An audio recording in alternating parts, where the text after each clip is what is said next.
Hi, I'm Vooght, author of DMT, Deities, Myth and Tryptamines. Adam and Eve. In the beginning there was a word, and that word was God, or so they said. This, we are told, is the beginning of the creation story. A story with a rather more scientific point of origin should we care to consider the universally recognised theory of the Big Bang. And what does the word universe actually mean? The etymology is somewhat revealing, if not intriguing, uni meaning one or single, and verse being painstakingly obvious also, song or voice. They also said that God created man, Adam being the first. The Garden of Eden and the story of Genesis is one that most, if not all of us, are readily familiar with. Here God creates Adam from the dust of the world he created.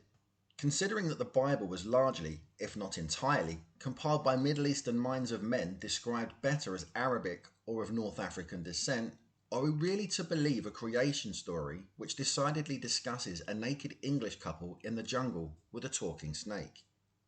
If they changed the original names of those supposedly involved, names like Matthew, David, Luke and John, to name but a few, what else did they change? And who are they, anyway?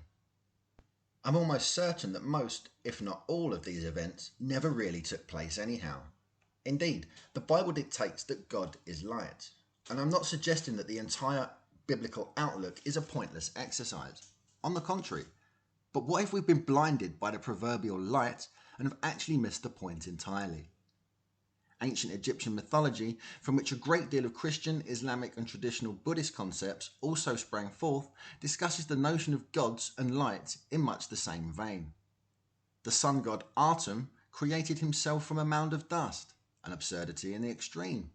However, scientifically speaking, or universally speaking if I may be so bold, we understand that the biological carbon-based matter from which we arose did indeed originate from the interiors of collapsed stars, who distributed the ingredients for life as we know it across the vastness of an unknowable cosmos.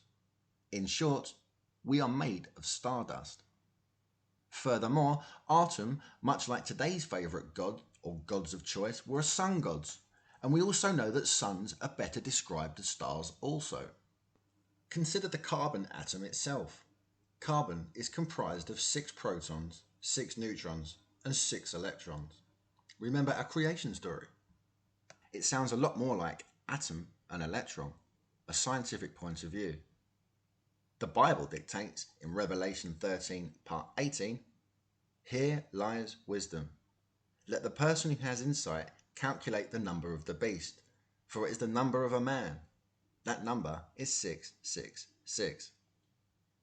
The number or nature of the beast is almost certainly a carbon-based analogy. Life on Earth depends on such. Additionally, if the Earth is indeed the beast, we must also consider its orbital velocity on its path as it traverses the Sun, a mean 66,600 miles per hour. The angle of the Earth's axis as it traverses so, 23.4 degrees, the very same angle of a beating heart which resides in one's chest, thus rendering the remainder, 66.6 degrees, in the 90. As above, so below. Once again, I'm Vooght. You can follow this continued research via Facebook and Twitter, Instagram, at VootRN. Deities, Myth and Tryptamines is available via Amazon. Thank you for listening. That's the spirit.